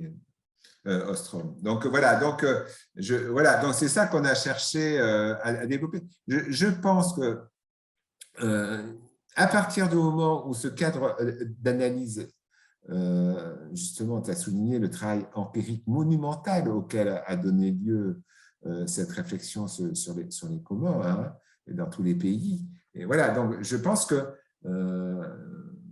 il n'y a pas de limite à ce cadre-là. Il est très fécond si, comme nous l'avons fait nous aussi, on se plonge dans l'analyse des pratiques et du sens que les acteurs accordent à leurs actions.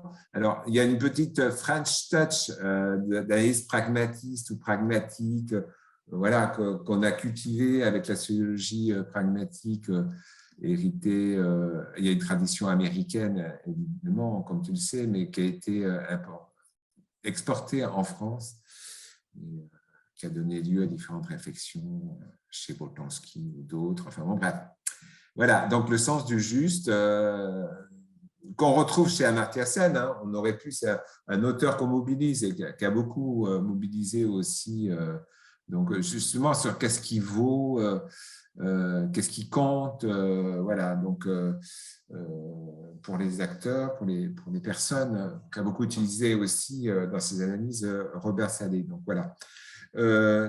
Donc j'ai répondu. Alors, justement, par rapport à la question de la propriété, qui n'était pas au centre de nos analyses à l'IDHES, hein, mais bon, Robert peut-être pourra compléter sur cette question. Ouais, je pense que par rapport à ce que tu disais, lorsque tu disais que justement cette notion de bien commun,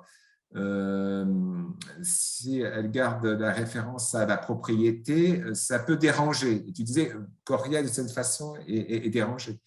Mais parce que je pense aussi qu'il a en tête les usages trop exclusifs du droit de propriété. De cette façon, des abus de droit. Et donc, voilà. Et je pense qu'on voit bien que la notion de propriété, mais il la rejette pas par rapport à d'autres qui n'y font pas référence. Donc, bon, voilà. Donc, je pense que de cette façon, Coria, Benjamin Coria, j'en ai fait une critique dans un autre article sur la question, mais voilà. Donc, je pense qu'il reste dans une approche, je dirais, positiviste de cette façon de l'économie. Il est moins dans l'analyse réflexive et pragmatiste que l'on propose, et le rapport entre théorie et empirie est différent chez lui que chez nous. Et donc voilà, c'est ce qui nous sépare. Voilà, donc ça c'est une première. Si je me positionne par rapport, moi j'ai beaucoup aimé son ouvrage et les différentes contributions sur les communs. D'ailleurs, il y a des contributions très empiriques et je trouve ça tout à fait intéressant. Mais voilà, ce qui nous sépare, il y a un peu néanmoins ce rapport théorie-empirie. Et la deuxième chose, et ça rejoint ta question sur la question de l'histoire. Alors, qu'est-ce qu'ils entendent exactement par le retour des communs ou chez Judith Rochefeld, la résurgence des communs? Alors, c'est vrai que, bon, moi, je ne suis pas le mieux placé, Philippe Minard, sans doute, ou Michel Margueraz, les historiens.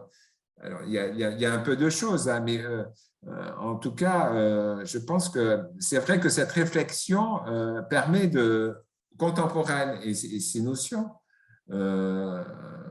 peuvent éclairer l'analyse historique, mais je pense, et ça, on l'a simplement esquissé, mais il faudrait l'approfondir. Il faudrait voir, justement, toi qui parlais du vocabulaire, quels étaient le vocabulaire à la fois juridique. Alors, on parlait de biens de main morte, hein, je l'évoque, hein, pour toutes les expressions qui étaient utilisées pour rendre compte des formes de propriété collective. Donc, il y a tout un travail à faire là-dessus, qui est un travail d'historien, évidemment, qu'on n'a pas fait ici. Et alors, on parle d'un point de vue historique, et on peut le faire, évidemment. Quand tu parlais des Beni Comuni italiens, on peut le faire de façon synchronique aussi. Donc, il y a toute cette analyse comparative, qu'elle se fasse au niveau diachronique ou synchronique, qui reste à approfondir. Nous, on jette quelques éléments là. Mais évidemment, tout ça, voilà. Donc, je réponds pas à toutes, sans doute, tes questions. Non, ce que je veux dire par rapport à Ostrom, c'est que chez Ostrom, ce qui est intéressant, c'est qu'il y a une gamme de travaux et de postures qui va de l'anthropologie, de la description assez fine, des ethnographies assez fines des pêcheurs, je ne sais quelle communauté d'Amérique du Sud, jusqu'à une posture, je dirais, relevant de l'analyse économique standard en termes de théorie des jeux, avec une hypothèse de rationalité beaucoup plus forte. Et donc, elle mobilise la théorie des jeux répétés pour voir comment émergent des règles justement de gestion de ces communs, ou comment se redéfinissent les communs, en passant, je dirais, par une analyse néo-institutionnelle assez classique, sur une interrogation sur les facteurs qui conduisent justement des personnes à coopérer dans la gestion d'un bien commun.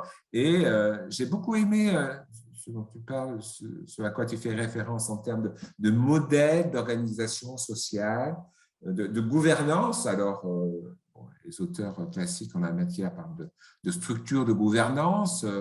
Elle va bien plus loin que Williamson, évidemment, au nord, sur cette question de minimisation des coûts de transaction, parce qu'elle a une interrogation qui est beaucoup plus riche. Donc voilà, donc, de cette façon, voilà, c'est ce qui fait tout l'intérêt de son analyse, c'est que aussi elle arrive à des formalisations qui permettent la discussion avec les économistes, non pas simplement avec les historiens, les politiques, les sciences politiques. Donc voilà, d'ailleurs je me suis trompé, hein, elle n'est pas anthropologue, c'est plutôt sciences politiques, il me semble. Donc voilà, donc la petite différence, c'est voilà, c'est notre tradition. Alors justement, je pense qu'on n'est pas dans la même tradition de philosophie politique, pas dans la même tradition de la conception d'intervention de l'État. Et voilà, donc c'est ça aussi. Alors ça apparaît peu, mais j'essaie de le montrer dans l'introduction, c'est que voilà, on n'importe pas non plus des concepts sans réfléchir aux conditions de leur production aux États-Unis, avec des philosophies politiques qui sont différentes. Je laisse la parole aux autres participants au séminaire. Alors, je ne sais pas, je ne sais pas si quelqu'un veut intervenir. Alors, n'hésitez pas à me faire signe en levant la main, en me faisant un sourire, en allumant votre micro. Je voulais donner la parole à Robert, mais je crois qu'il a dû partir et nous quitter sur d'autres terrains d'action et d'intervention. Et donc, Robert n'est pas parmi nous. Peut-être Isabelle, est-ce que tu voudrais intervenir? Isabelle Dacosta, qui est également chercheuse au CNRS, à l'ENS Paris-Saclay. Peut-être souhaiterais-tu intervenir, Isabelle? Pas pour le moment, mais juste pour le moment vous dire que j'ai vraiment beaucoup apprécié vos interventions, qu'elles portent sur des questions cruciales à la fois pour les sciences économiques, la sociologie, les sciences politiques, et que, ayant participé aux réflexions du labo, à certains des séminaires et tout, je suis très contente de voir le résultat et surtout que ça continue sur les perspectives que Christian a dit sur l'ANR, sur les notions de propriété et tout. Ce sont des choses, et sur les notions de bien commun, ce sont des choses qui sont quand même extrêmement importantes à explorer en ce moment. J'ai pas de questions particulières. Je bois du petit lait parce qu'évidemment, comme je m'intéresse aux premiers institutionnalistes, c'est évidemment la suite des questionnements avec une problématique plus actualisée. Personnellement, je m'intéresse beaucoup aux questions de propriété, de droit de propriété en lien avec le droit du travail aux États-Unis. Donc, j'attends la suite. Merci. Je fais tourner la parole. Je me tourne peut-être vers Alain Michel, qui est un des responsables de notre laboratoire IDHES. Est-ce que tu souhaiterais également intervenir en me disant peut-être qu'effectivement, Évry, sur un autre projet, pourra se greffer à un moment ou à un autre. Je t'ai vu réagir sur plusieurs occurrences. Alors peut-être, Alain, veux-tu dire quelques mots? Oui, alors merci de me donner la parole. Je m'y attendais un peu. Ce que je veux dire, c'est que j'ai beaucoup appris. Hein, surtout, c'est pas. Enfin, cette question des communs, c'est une question qui a traversé effectivement notre laboratoire notre UMR pendant un certain temps. Je n'y étais pas directement impliqué, mais j'ai beaucoup écouté ce qui était dit. Et c'est vrai que, du coup, ce résumé en fait, d'une série de séminaires en une publication collective est bienvenu pour quelqu'un comme moi. Mais bon, je peux dire, je suis plutôt du côté de ceux qui apprennent que de ceux qui réfléchissent avec vous. Alors, la seule question que j'avais à poser, en fait, Marie l'a souligné. Donc, je ne ferai que accentuer en fait cette question qui me paraît intéressante, c'est sur ce rapport entre propriété et patrimoine, hein, d'un côté, enfin matériel immatériel. Moi, je trouve qu'effectivement, il y a un sujet très très intéressant à définir, enfin en tous les cas à mettre sur le devant de la scène, enfin en tout cas un objet peut-être. Il y a un objet sur lequel, ce qui me paraît intéressant, c'est de pouvoir croiser donc ces trois institutions de l'économie que sont la propriété, donc les valeurs et le troisième qui va me revenir tout de suite, le travail, bien sûr. Donc ça, c'est effectivement, je pense que ça serait un chantier qui me paraît très, très, très utile. Et ma deuxième question, mais qui est une question totalement naïve, c'est est-ce que ce sont les trois seules institutions majeures de l'économie, ces trois-là, ou est-ce que ce sont trois parmi d'autres? En tout cas, on ne peut pas tout faire, hein, mais est-ce qu'il y aurait d'autres, en quelque sorte, d'autres institutions sur lesquelles ça vaudrait le coup de prolonger ce travail? Voilà. Je pose des questions dures. Hein, quand même, si je peux répondre, l'institution aujourd'hui. Oui, attends, je vais juste rajouter un point, mon grain de sable, mais pas sur institution majeure. Je sens que ça va nous amener loin, mais voilà. Mais un autre point par rapport à ce que vient de dire Alain sur propriété, patrimoine. Ça me fait penser à quelque chose qui m'intéresse beaucoup, pour d'autres, enfin qui m'intéresse beaucoup actuellement, c'est la question des restitutions de pièces d'art africaines, notamment, ou en tout cas de tout ce qui a pu être acquis ou mal acquis au moment de la colonisation, et donc qui fait débat, qui a donné un rapport notamment qui avait été remis au président de la République sur le rapport Savoie-Sarr sur la restitution des biens qui sont dans nos musées. Et donc là, il y a effectivement toute cette question de propriété, hein, puisque ça a été, comment dire, c'est des choses qui reviennent en débat régulièrement au Parlement, encore récemment, sur les questions d'œuvres d'art, comment dire, spoliées aux Juifs pendant la Seconde Guerre mondiale et qui sont encore dans les musées, ce qui est rentré dans la propriété, comment dire, commune de l'État et qui donc de fait, et Marie m'arrêtera si je me trompe, mais est inaliénable du fait de la loi, puisque c'est rentré.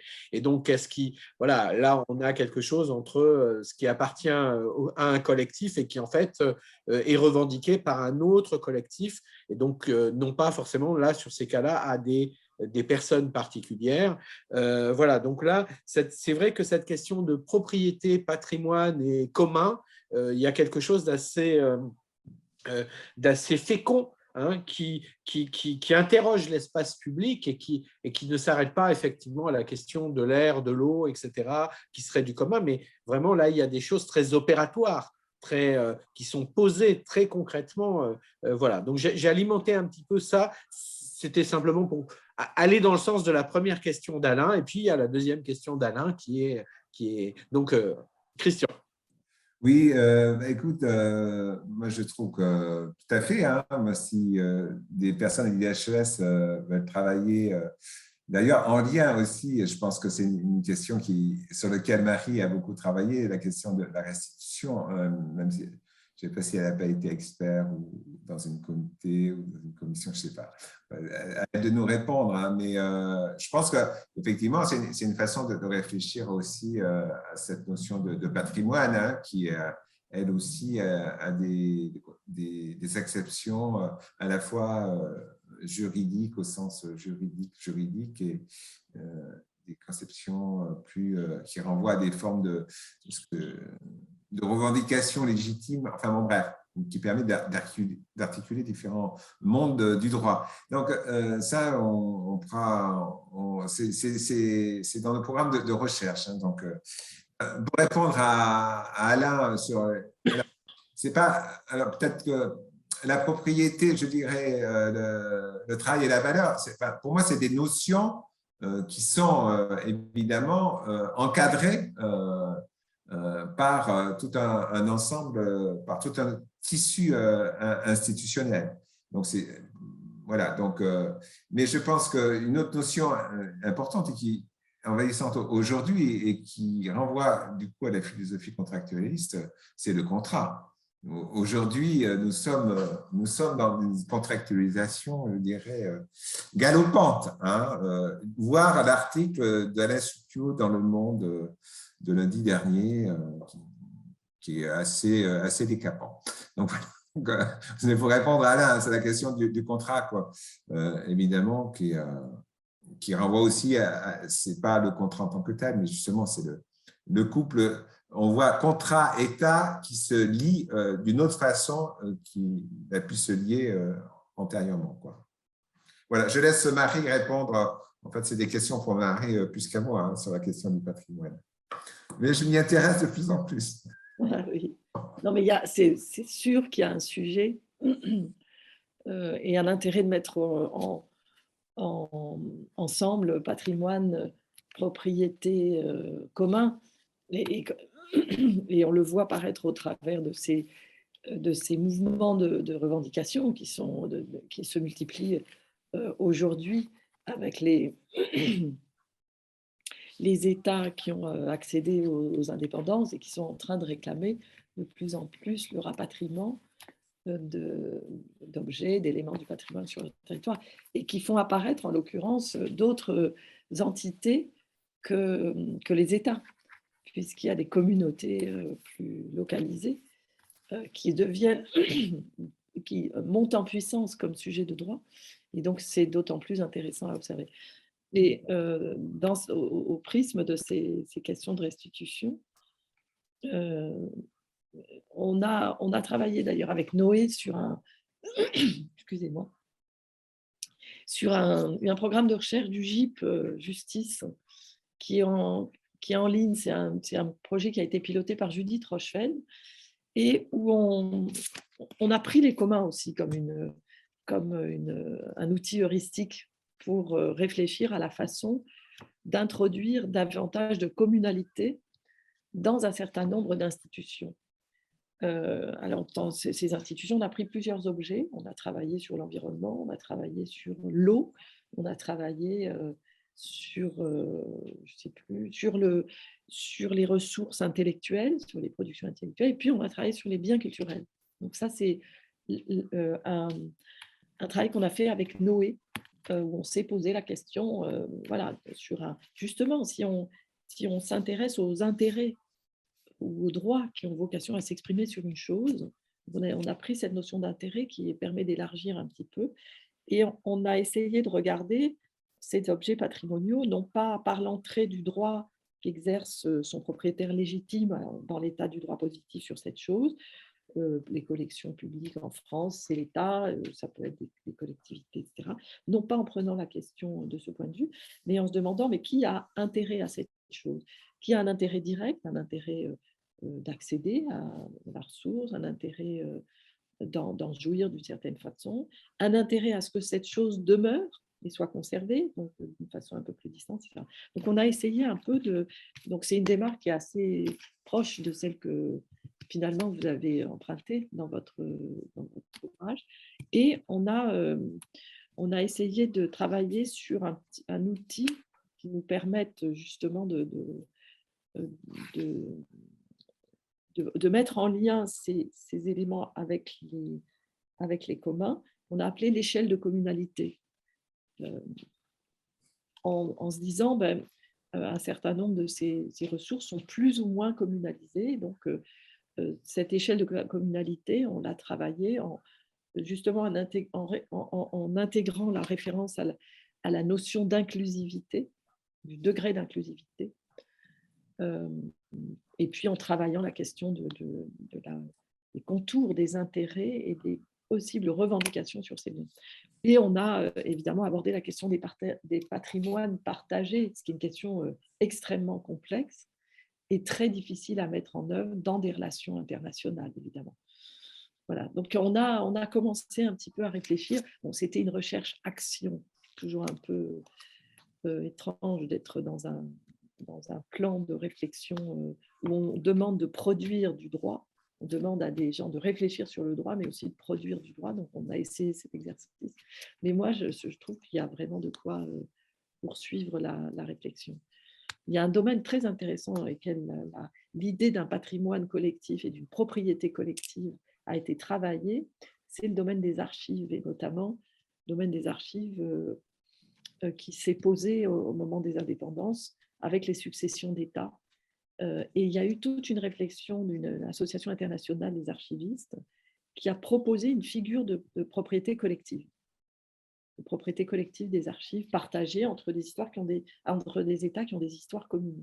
Et ça, c'est des réflexions très intéressantes. Donc, je suis tout à fait d'accord avec Christian et avec Alain, qui a vraiment quelque chose à poursuivre de ce point de vue-là. Merci. Alors, Christian? Oui, non, mais peut-être ça va se terminer. Donc, je voulais aussi souligner une chose qui n'a pas été évoquée, mais et qui évoque Michel Margueras dans sa conclusion, c'est un sujet à la mode aussi, c'est les monnaies locales. Et donc, je pense que ça pose certaines questions qui, vues du cadre des communs, sont tout à fait intéressantes et peuvent être, je pense, alors je dis ça pour les étudiants du master là, économie, organisation et société, notamment je vois qu'il y a Valentine qui travaille aussi sur ces questions, bien qu'elle travaille plus sur la crypto-monnaie, mais d'autres, il y a Alix aussi, Niaz, qui travaille sur des tiers-lieux. Et je crois qu'elle travaille à la fois justement sur le travail dans ce type de commun et sur l'émergence d'une monnaie locale. Donc voilà, c'est une face, et puis ce qui pose des questions évidemment, ces tiers-lieux. Comme le montrent aussi les travaux de Volnifage, pose des questions de propriété collective. Mais j'aime bien cette idée d'échelle de communalité, parce que ça permet justement d'introduire un gradient et de pouvoir ensuite positionner différents dispositifs par rapport à ces échelles. Donc, on gagne en analyse sans doute en introduisant ce type d'échelle de communalité ou d'inclusivité. Donc, voilà, merci bien pour ces questions. Tu peux conclure sans doute, Florent. Oui.